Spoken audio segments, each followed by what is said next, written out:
Boa noite, pessoal. Vou convidar aqui a Gleice.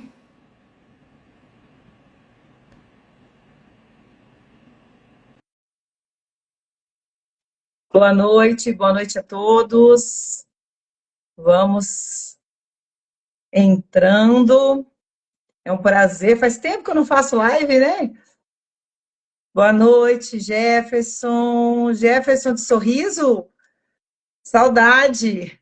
Doutor Luiz Fernando, boa noite.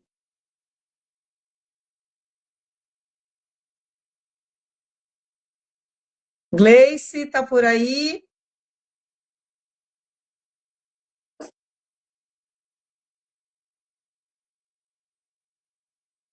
Deixa eu go. Jefferson lá da CDL Sorriso.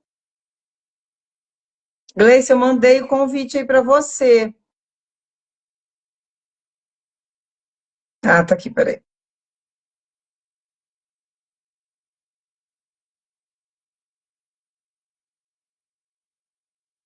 Gleice, não deu, diz que você não pode participar. Deixa eu enviar de novo para você.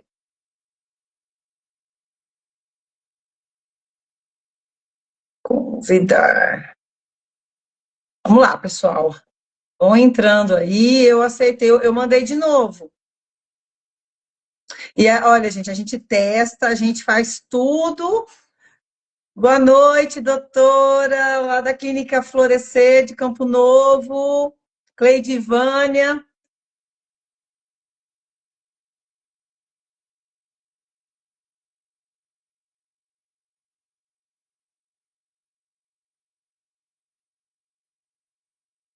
Gleice. Gente, tá aparecendo o convite aqui, desculpem aí, mas eu tô. A gente fez, a gente até testou, pagamos mico hoje à tarde.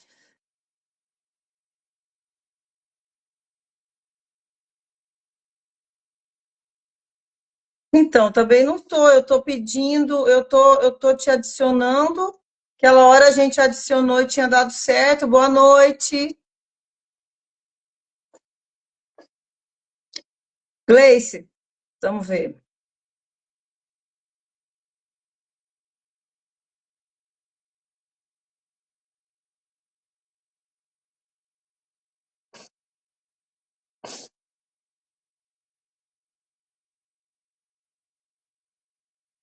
Eu vou fazer o seguinte, pessoal, eu vou sair e vou entrar novamente para ver se a gente consegue. Ah, deu! Agora sim. Perdoa. Imagina, imagina. A tecnologia é muito boa, mas às vezes dá É, uma falhadinha. às vezes falha, né? Tá bom. Então, Com boa noite a todos. boa noite, um prazer, Gleice, estar aqui com você hoje.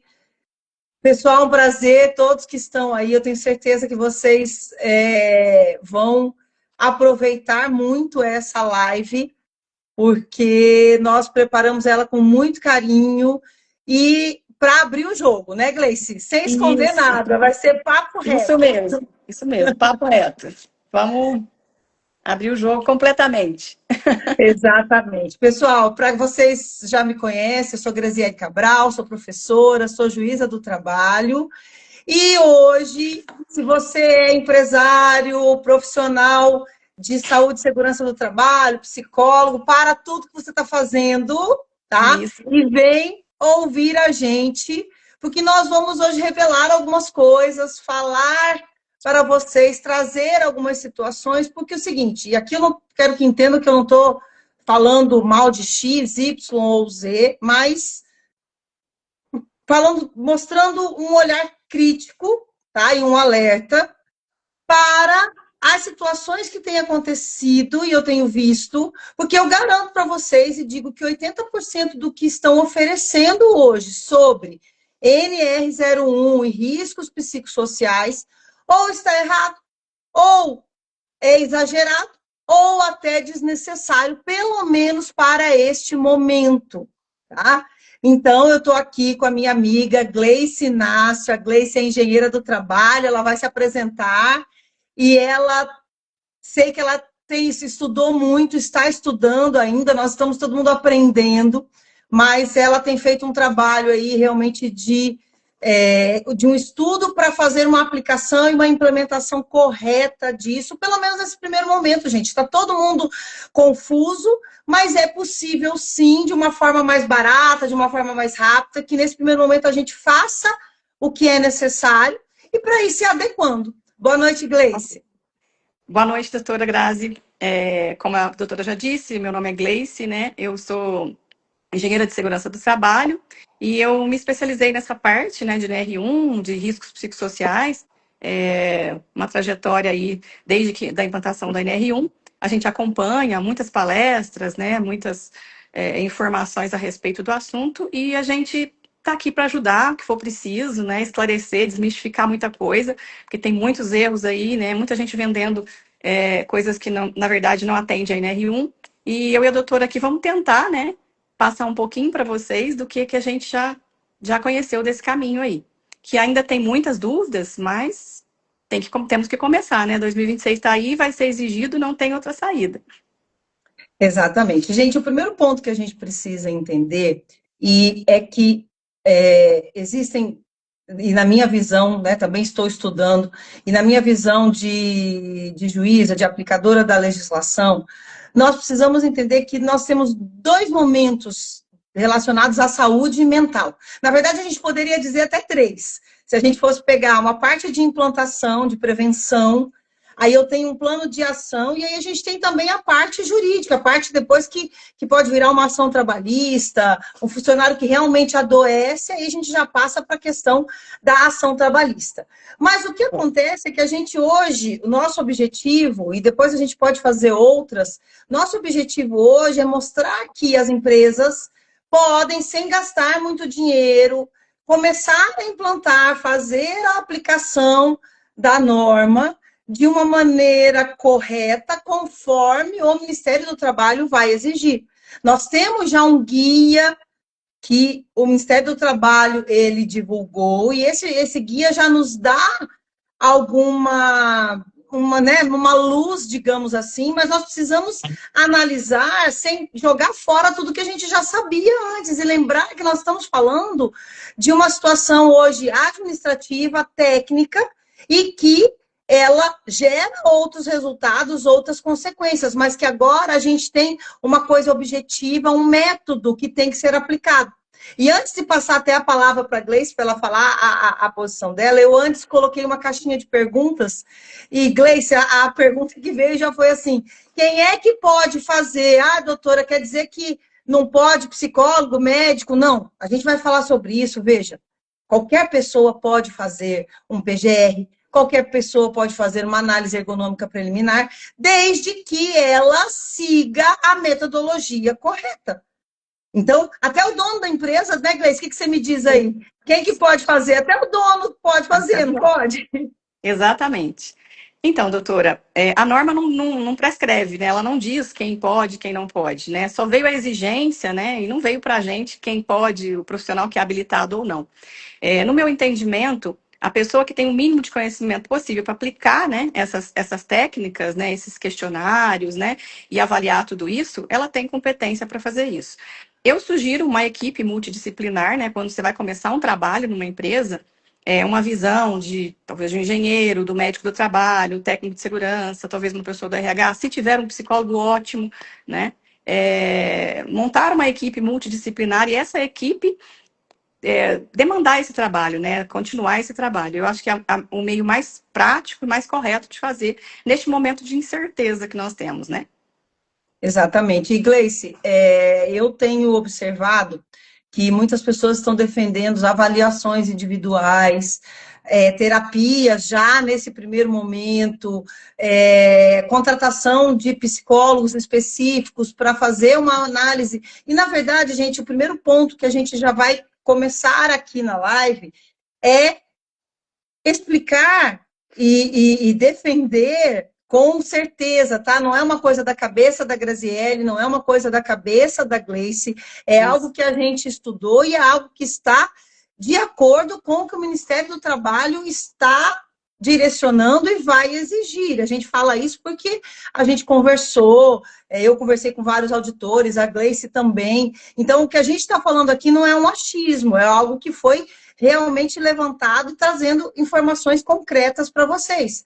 E uma coisa que a gente percebe que é unânime entre a questão de auditores, fiscais e tudo mais, é que nós não precisamos fazer avaliações individuais. O que tem que ser feito é levantamento dos fatores de riscos psicossociais. Tem que se olhar para o ambiente de trabalho, o ambiente em si, e analisar se aquele ambiente possui fatores estressores. Se ali tem uma jornada excessiva, um assédio, metas que são muito difíceis, impossíveis de cumprir. Fazer essa análise desse ambiente. Não é isso, Gleice? Estou falando bobeira? Não, exatamente, professora, está certíssima. O diagnóstico dos riscos psicossociais, ele não é uma avaliação psicológica do funcionário. Ele é uma avaliação do setor, da organização, do método de trabalho, enfim. Ele é uma avaliação de um fator de risco que pode adoecer uma pessoa. Ele não é uma avaliação psicológica ou psiquiátrica de um funcionário apenas, né? Então, a avaliação psicológica, ela pode vir depois, no plano de ação. Mas, no primeiro momento, o mapeamento e o diagnóstico, ele é da organização, das ações da organização que podem levar ao adoecimento do funcionário, né? E, então, é muito diferente de contratar um psicólogo, não estou desmerecendo o papel do psicólogo, muito pelo contrário, ele é muito importante, mas não é nesse momento, ele não vai entrar nesse momento. Tem muitas empresas, o maior erro que a gente está vendo aí é que as empresas estão contratando um psicólogo para poder fazer terapia em todo mundo, em todos os funcionários, e não é por aí, né? Não é isso que a NR1 exige, não é isso que a NR17 exige, né? Na verdade, o que a NR17 propõe é o levantamento dos fatores estressores, dos possíveis fatores de risco que podem adoecer, levar ao adoecimento. E isso não é análise individual de cada um. Olha, eu fiquei feliz porque tem uma psicóloga que também é uma grande profissional lá de Campo Novo, do Parecis, onde é a minha jurisdição, né? Eu estou afastada para mestrado, mas ainda é a minha jurisdição. Só dei uma pausinha, gente. Mas é a minha jurisdição e ela é psicóloga, ela está fazendo essa aplicação e ela colocou até uma palminha e falou, é isso mesmo. Porque, na verdade, a gente precisa entender realmente isso, independente do profissional. Eu defendo, gente, que até um advogado, se ele quiser, se ele tiver a técnica, ele pode fazer, ele pode analisar e levantar esses fatores, mas ele precisa ter um método. E aí a gente precisa entender, aquilo que a Gleice falou é muito importante, a questão é multidisciplinar.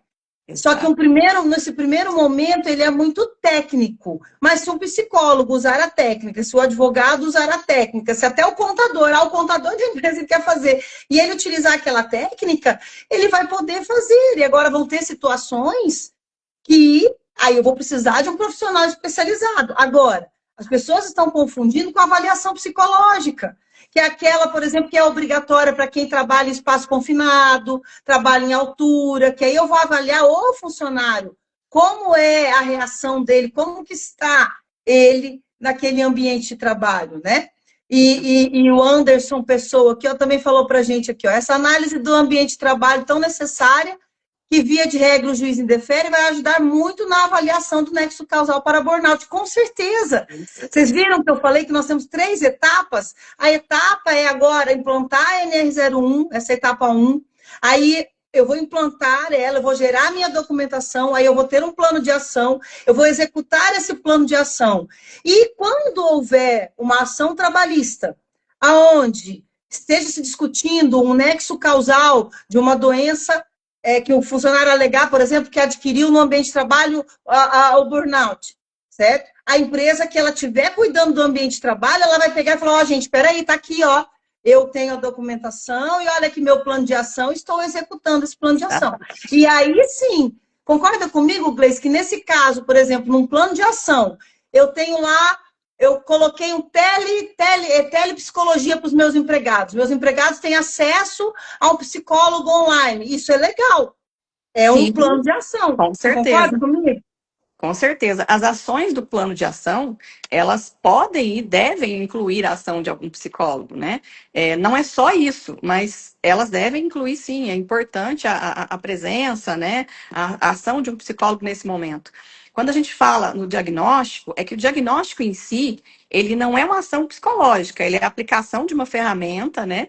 Então, por isso que é multidisciplinar, por isso que, né, pode o advogado, né, o engenheiro, o técnico. A gente entende que desde que esteja preparado para aplicação, ele tem condições de fazer isso. No momento da avaliação desse resultado, né, desses dados, talvez se tivéssemos junto também, né, um profissional da área da saúde, é interessante. Por isso a equipe multidisciplinar. E para propor também ações efetivas para minimizar ou até acabar com aquele risco identificado no diagnóstico. É exatamente igual aos riscos físicos, químicos e biológicos. Você identifica, você avalia e você trata no plano de ação, e você toma uma ação. Dentro das ações, sim, o psicólogo é muito bem-vindo e muitas ações dependem até, né, do psicólogo, dependendo do risco que você encontrar no setor. Mas não todas também, não é só ação psicológica que vai ter no plano de ação. Não sei se eu fui clara. Exatamente.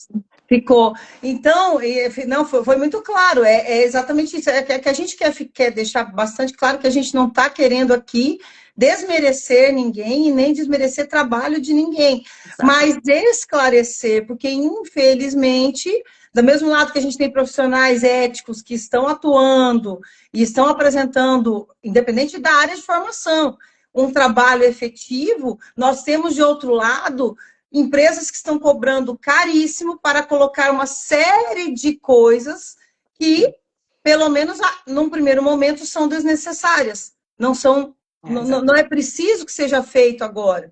Porque o ponto-chave é exatamente isso. Assim, se a gente tivesse que acabar a live agora, né, Gleice? É dizer, gente, a avaliação é do ambiente, não do indivíduo. Pelo menos num primeiro momento. Exatamente. Pelo menos nesse levantamento preliminar. Então, Gleice, conta aí pra gente, né? Vamos para a prática. Fala pra gente aí. Tá bom, não é entrevista com psicólogo, mas como que eu faço? O que seria mais ou menos um passo a passo para que a empresa ela implemente hoje, ela esteja de acordo com a NR01, pelo menos nesse primeiro momento, até o plano de ação? Bom, num primeiro momento, no meu ponto de vista, né, isso não está escrito em local nenhum, mas a gente precisa montar uma equipe multidisciplinar. Montar essa equipe e dirimir responsabilidades para cada um, aplicar um questionário validado, né, procurar um questionário validado para fazer uma AEP, uma análise ergonômica preliminar, porque nesse momento ela é preliminar, né? Aplicar o questionário, avaliar os resultados e propor medidas baseado nesses resultados. Então, basicamente é isso. É bem simples, aparentemente parece bem simples, né? Mas é montar uma equipe multidisciplinar, escolher a escolha bem feita de um questionário. Tem uma outra questão também, né? Que nós comentamos outro dia, né, doutora? Que é o grupo homogêneo de exposição. Ou seja, esse para mim é um dos corações, é o coração do trabalho. Ou seja, se você não fizer bem feito, né, escolher bem feito o grupo homogêneo de exposição, você corre o risco do diagnóstico não ficar legal, sair totalmente desviar totalmente o objetivo. Então, o grupo de homogêneo de exposição tem que levar em consideração a chefia, tem que considerar um tipo de trabalho, se é noturno, se é diurno, se é escala alongada, 6x1, se é uma escala diferente, entendeu? Se é um grupo de vendas, entendeu? O tipo de atividade. Então, tem que levar em consideração vários fatores. Então, essa escolha do grupo homogêneo de exposição, ela é muito importante para que o trabalho saia bem feito. Então, primeiramente, escolher uma equipe multidisciplinar dentro da empresa para que cada um faça seu papel. Criar corretamente os grupos homogêneos de exposição, né, que vão ser os resultados através desses grupos, né, que vão prevalecer. Escolher um questionário validado, né, não qualquer pesquisa. Aplicar esse questionário. Deixa eu até vou te interromper um pouquinho. Em relação ao questionário, você acha que a gente tem vários, né? A gente observa que a gente tem vários. E eu vou te perguntar, mas a gente até já conversou, mas para você estar falando também, e eu vou dizer qual é a minha opinião. A gente tem vários, mas a gente pensa que como a gente está fazendo um levantamento preliminar, e é algo, realmente, como o nome já diz, é preliminar, a gente tem vários, mas a gente tem o HSE-IT, que são ali poucas perguntas, não são muitas perguntas, então também não deixa o empregado ali na hora dele responder muito enfadado, então ele é suficiente, eu tenho entendido, tenho visto, tido feedbacks que ele é suficiente. Você, como engenheira, também acha? Sim, sim. Inclusive, eu aplico o HSE hoje, né, nas empresas que eu assessoro. E por que o HSE? Ele é um dos menores, é um dos mais simples, né? E como lá no item 17.3.2 da NR17, que fala qual o momento que você aplica uma AET, uma análise ergonômica do trabalho, ele fala que é em situações que você não conseguiu, né, levantar dentro de uma AEP. Então, primeiramente, o primeiro passo é uma AEP, análise ergonômica preliminar. Então, uma análise preliminar, eu entendo que é uma análise mais uma análise menor, uma análise mais superficial.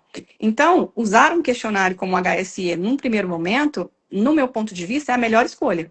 Porque ele é mais simples, ele tem menos perguntas, você faz ali a AEP, e se for necessário, se for identificado nessa AEP algum risco alto, algum problema maior, aí sim você aplica um questionário mais com mais perguntas, mais aprofundado, e faz ali uma AET, que é a análise ergonômica do trabalho, daquele setor ou da empresa como um todo, se for necessário. Se não for necessário, se não houver riscos significativos, não é necessário aplicar uma AET. Você continua na AEP usando, por exemplo, o HSIT, que é um questionário mais simples. Olha, agora o Anderson, eu sabia que alguém ia falar sobre isso, tá? E eu e a Gleice também já discutimos e também. Ele disse assim: agora eu penso que esses questionários devem ser feitos preservando o anonimato. Realmente, tá? Eles devem preservar ao máximo o anonimato, mas a gente tem uma grande questão, porque tem que preservar o anonimato, mas é preciso ser rastreável. Porque, por exemplo, nós temos que imaginar que eu preciso saber como está determinado ambiente, ambiente X, ambiente Y, muitas vezes aquele ambiente tem um empregado só, e às vezes na fiscalização pode ser que o fiscal ele queira saber quem foi aquela pessoa que respondeu, queira fazer uma análise. Então, eu vou ouvir também a Gleice, mas a gente pensa e chegamos a uma conclusão de que é um anonimato com rastreabilidade. Então, a empresa, o profissional, o sistema que for fazer, ele tem que poder preservar, ele vai preservar esse anonimato, mas vai ser rastreável. Né, Gleice? Sim, essa questão da rastreabilidade versus anonimato, ela é polêmica, né? Mas eu vou tentar explicar o que a gente chegou na conclusão aqui, né? Que é o seguinte, o anonimato, ele é para ser feito para a empresa, para o RH da empresa, tem que ser anônimo, né? Esses questionários. Porém, ele tem que ter uma rastreabilidade por dois motivos.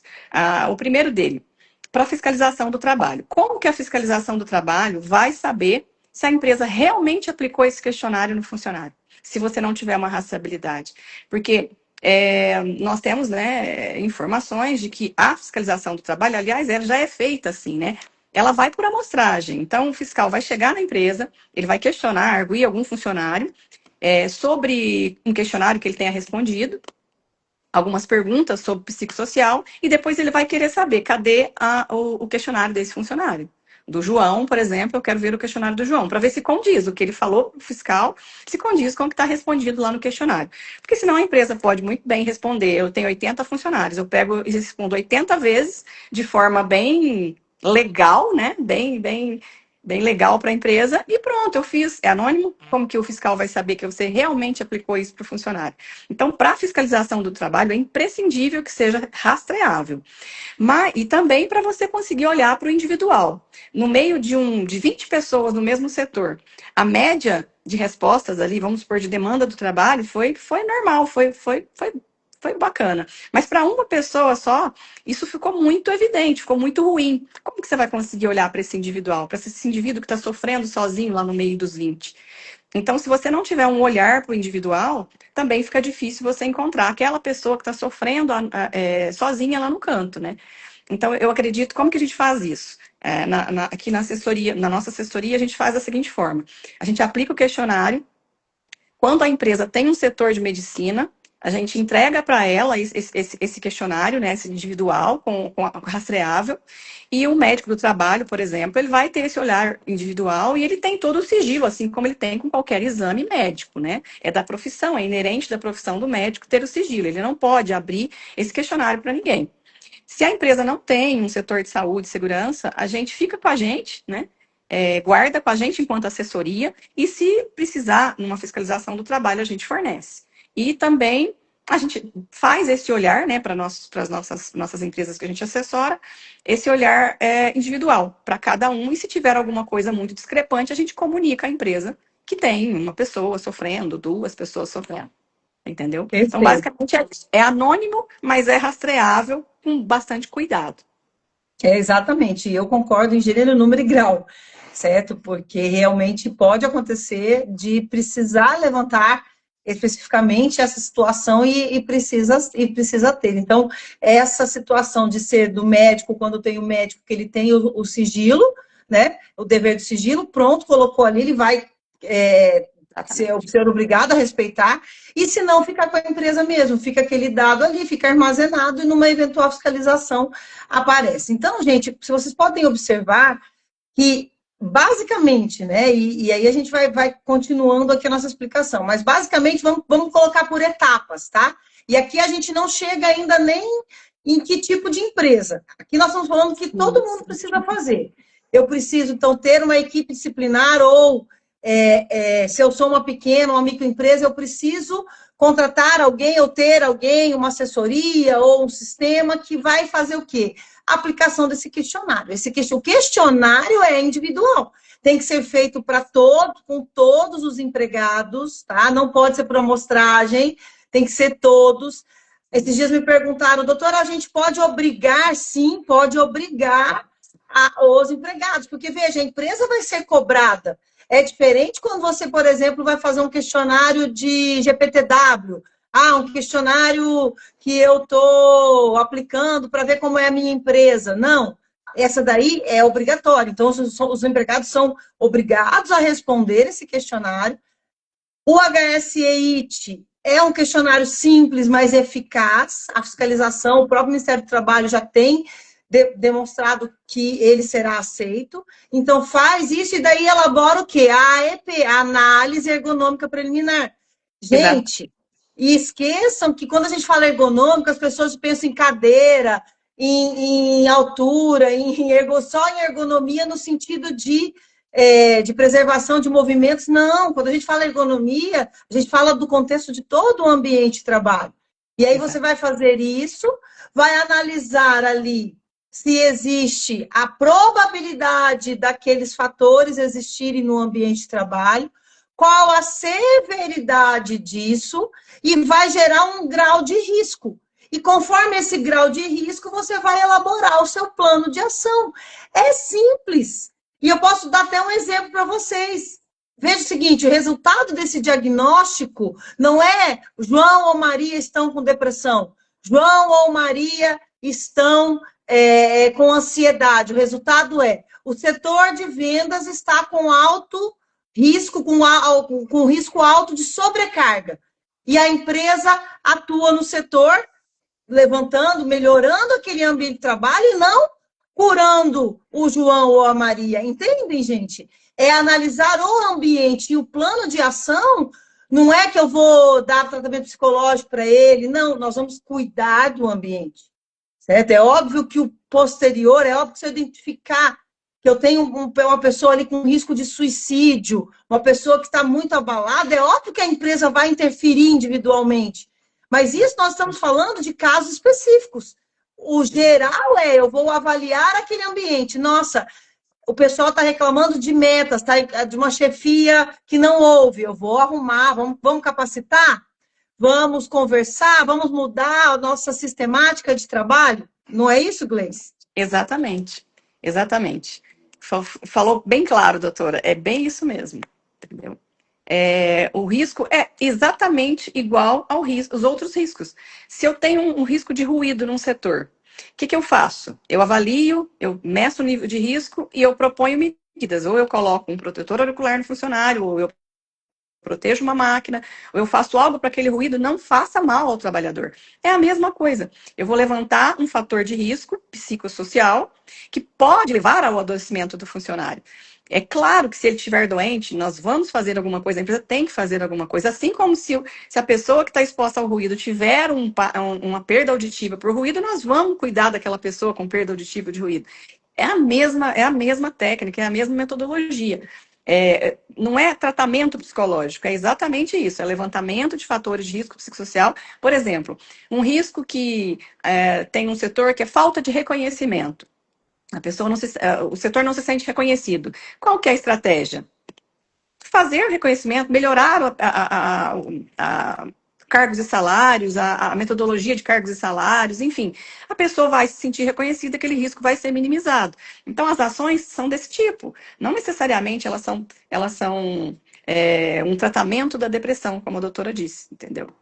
Exatamente. Ó, tem uma pergunta aqui da Márcia. Márcia dizendo assim, então teremos que fazer individual para cada trabalhador? Márcia, é o seguinte, o questionário, sim, ele vai ter que ser respondido individualmente por cada trabalhador.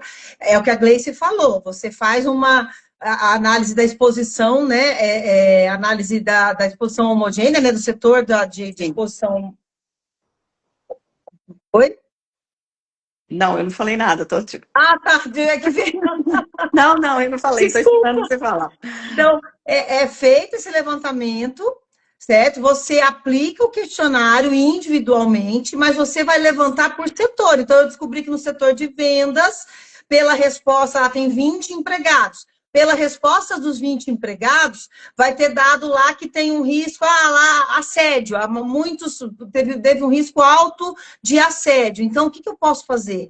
No plano de ação vai vir, olha, a empresa precisa, de repente, fazer uma capacitação, a empresa precisa tomar alguma providência para melhorar esse ambiente de trabalho, entendeu? Mas o questionário, ele tem que ser respondido, sim, individualmente para o trabalhador. O diagnóstico vai ser geral, vai ser por setor, mas vai ser geral. Mas a avaliação, o questionário tem que ser individual.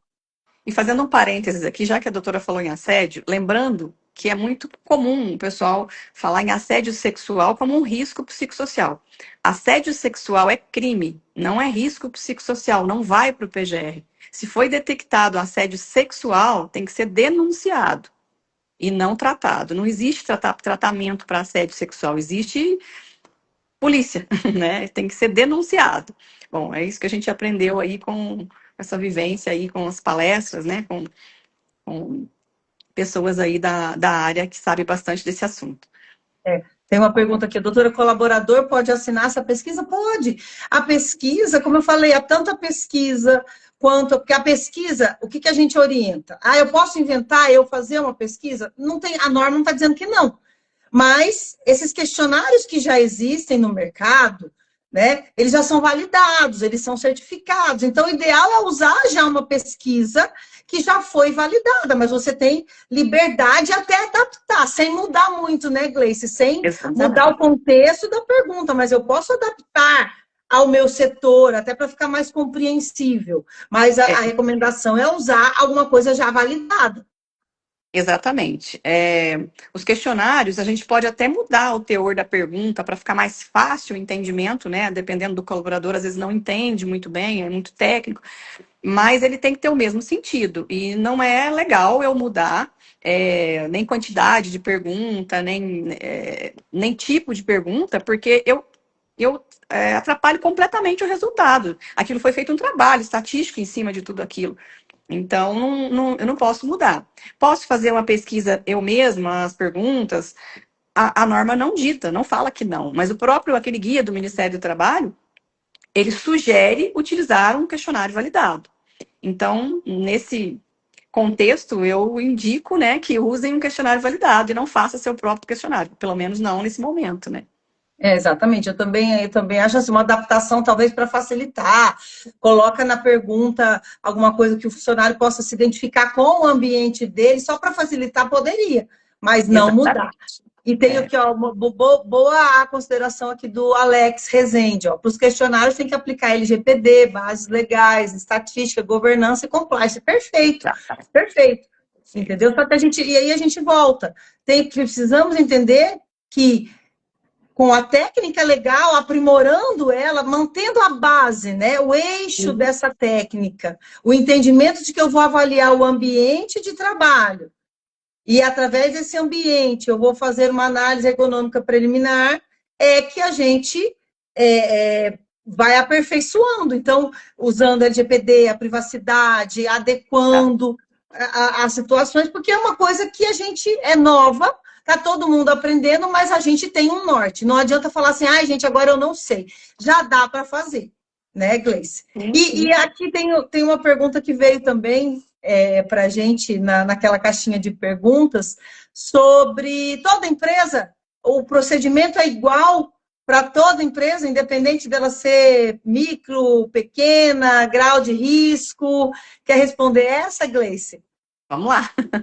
Então, eu creio que estão perguntando isso porque as ME, PP, grau de risco 1 e 2, né, elas são desobrigadas, né, de apresentar ali, que não tenham riscos físicos, químicos, biológicos, são desobrigadas a apresentar o PGR, né? Então, muitos profissionais de segurança já sabem disso.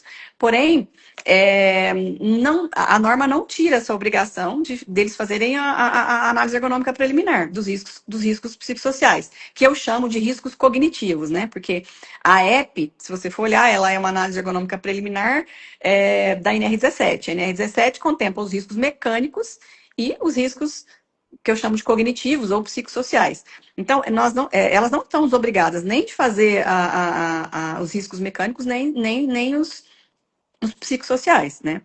Aquelas que declararem que não tem riscos ergonômicos, ela não precisa fazer também, né, a ET. Mas não fala nada do psicossocial. Então, eu entendo que elas têm que fazer também. Né?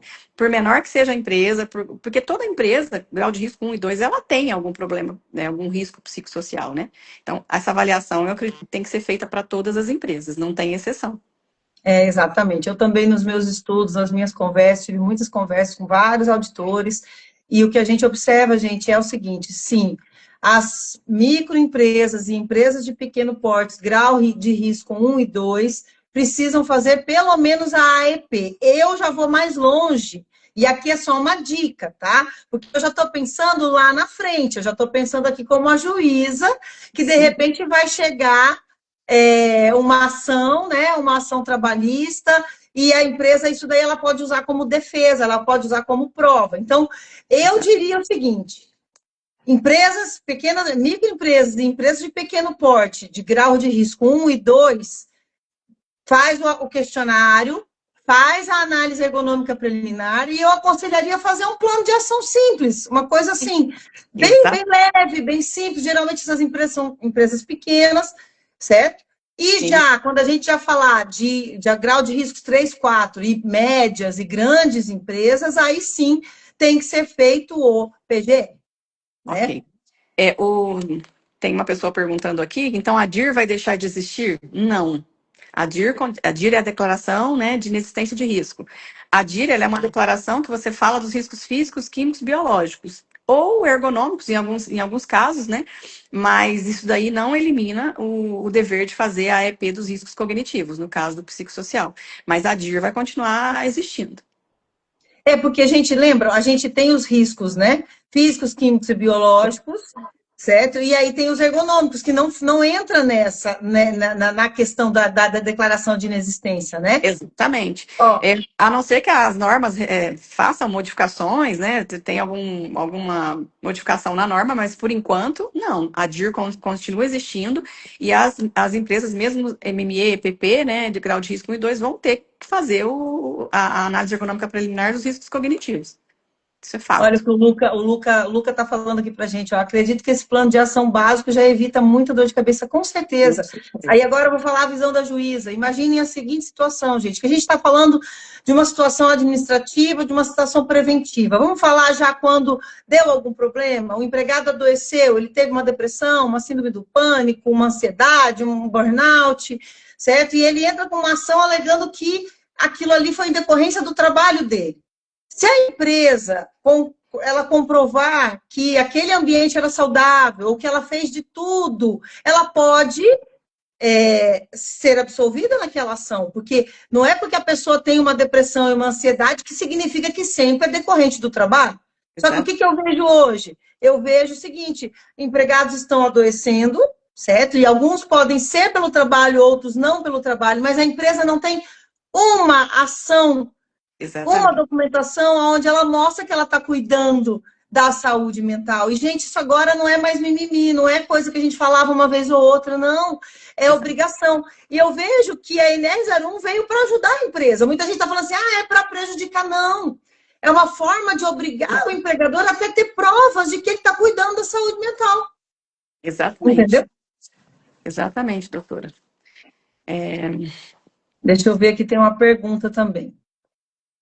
Em uma suposta reclamação trabalhista, onde há pedido de pensão mensal vitalícia pelo adoecimento de uma doença mental. A perícia será somente a médica ou terá do ambiente de trabalho também? Vai depender, cada caso é um caso. E pode sim, eu falo que está nascendo, inclusive, uma nova área de repente, ser solicitada uma perícia. Vai depender, como hoje. Nem todo acidente, por exemplo, a pessoa alega que tem LER. Dependendo o juiz vai analisar, se ele entender que é necessário fazer uma perícia lá no ambiente de trabalho, ele faz a perícia técnica também do ambiente. Com os riscos psicossociais, na minha visão, vai ser a mesma coisa. Perfeito, doutor. Perfeito. Eu penso assim também, né? Mas essa área é da doutora, não é minha, né? Eu entendo que vai ser igual os riscos ergonômicos. Quando tem LER, né?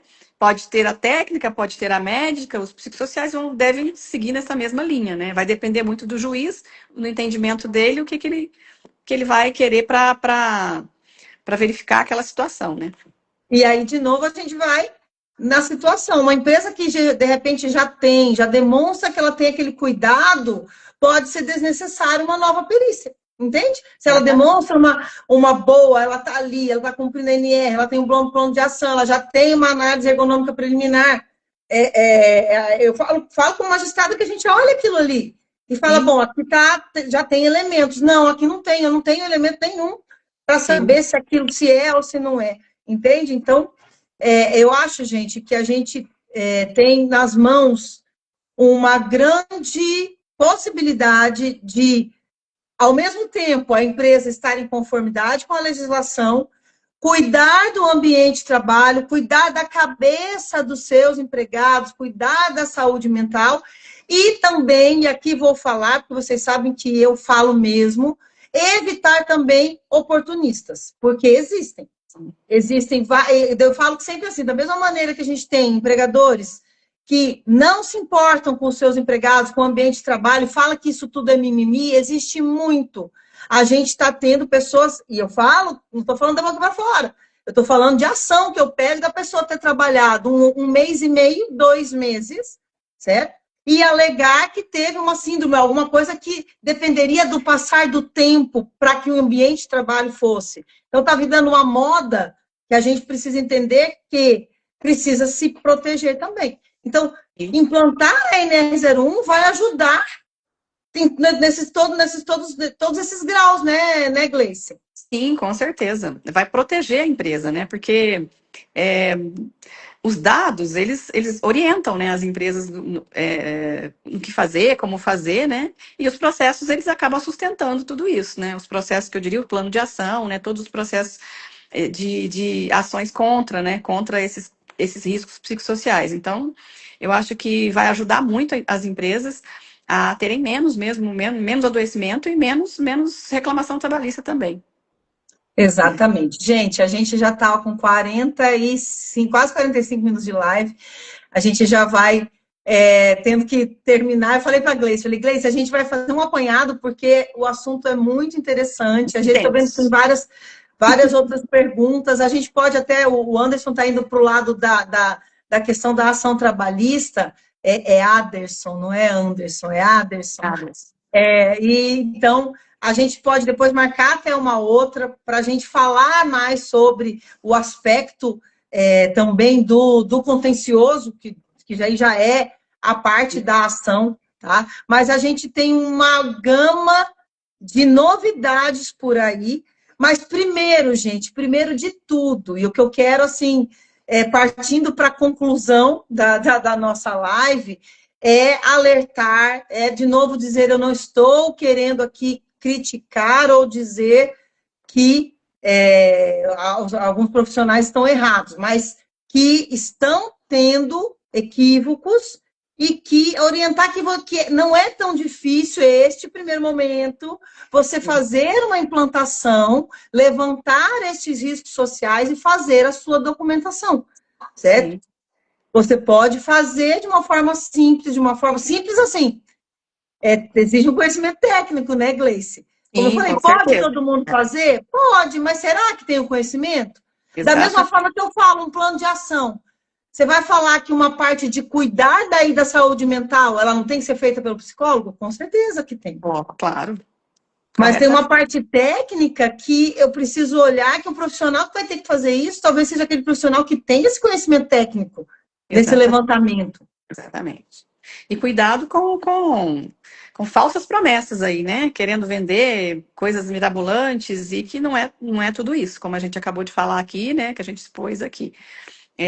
Precisa ter conhecimento técnico, mas é algo que dá para ser feito, não é um absurdo, né? E dá para ser implantado, dá para fazer um bom trabalho, né? Escolher um bom questionário e um bom plano de ação. Exatamente. Então, gente, partindo aqui para o nosso final, resumidamente, a gente precisa pensar em fases, tá? Eu defendo isso, tenho falado bastante sobre isso. Nós temos fases quando a gente fala de NR01. Neste primeiro momento, não é que eu estou falando, até teve um comentário aqui, né? Vai ser PGR de gaveta e tudo mais. Vamos dizer que, num primeiro momento, pode até ser que a empresa vai pegar e vai fazer a documentação. Mas uma coisa que eu já ouvi, e com vários auditores, com vários fiscais, é que é o seguinte: esse é um momento inicial onde o que vai ser olhado, num primeiro momento, vai ser a documentação. Mas não adianta fazer uma documentação, por exemplo, com um plano de ação e não executar esse plano de ação. Não é verdade, Gleice? Exatamente. Você deve ter conversado também com vários auditores, ela me contou, e eu também, que não vai adiantar. Então, naquela fiscalização, se não tiver uma implementação, e aí nós temos a fase contenciosa, a fase da ação trabalhista. Então, quem aqui é advogado, que também está vendo esse nicho, esse novo aspecto que a gente tem aí de possibilidade de ação, o PGR de gaveta, é fácil levantar isso, certo? E eu defendo, e nós vamos fazer uma outra live sobre isso, e eu defendo, inclusive, que a empresa que não adota, que a empresa que tem obrigações legais e ela não cumpre, por exemplo, ela não capacita, ela não tem um canal de denúncia, são coisas que ela é obrigada a fazer, a gente pode defender uma inversão de ônus da prova. Inclusive, entende? Numa questão de um assédio moral, de um assédio sexual, eu posso pedir uma inversão de ônus da prova. Então, a gente tem muita coisa para falar, mas nesse momento a gente precisa trabalhar com calma, sem afobação. Vamos passo por passo, né, Gleice? Exatamente. Então, faça suas considerações finais aí para a gente já partir para o nosso final. Fiquei muito, muito contente aqui desse papo nosso, né, de poder contribuir com alguma coisa, né, e falar que estamos sempre à disposição, né. Espero fazer de novo, doutora, uma outra live, porque esse assunto é muito extenso, né, e quem sabe a gente faça uma nova live e para trazer mais assuntos para o pessoal. Mas é isso daí, gente. Não tem tanto segredo assim, não é tão difícil, né, fazer, implementar. Então, vamos perder um pouco o medo. Tudo que é novo, né, dá um pouco de medo. Mas eu acho que vai ser, se você for com cuidado, com critério, aplicar um bom questionário, vai sair um bom resultado e botar o plano de ação em ação, né? Com certeza, com certeza. Gleice, muito obrigada. Também posso dizer que foi um prazer. Foi um prazer. Eu falo que essas teses e essas novidades nos trazem para a nossa vida pessoas tão boas, pessoas inteligentes. O doutor Aderson está falando lá, vamos fazer uma live? Vamos, doutor, vamos marcar. Ele falou, sou entusiasta de NRs, então a Gleice foi uma boa surpresa na minha vida, né? A gente se conheceu por conta da NR, assim como a doutora Cledivânia lá de Campo Novo do Parecis. Então, assim, eu agradeço a participação, por a gente poder estar esclarecendo a todos sobre isso, e eu espero que haja uma conscientização nesse sentido. Tá? E claro que nós vamos aprendendo, né? É caminhando que se faz o caminho. Então, nós vamos aprendendo conforme for acontecendo as situações. Obrigada, pessoal. Obrigada para todos que assistiram. Feliz Natal, feliz Ano Novo. Gleice, para você, para sua família, para todos que estiveram aqui com a gente. Um beijo. Um beijo. Tchau. Fiquem com Deus. Tchau, até mais.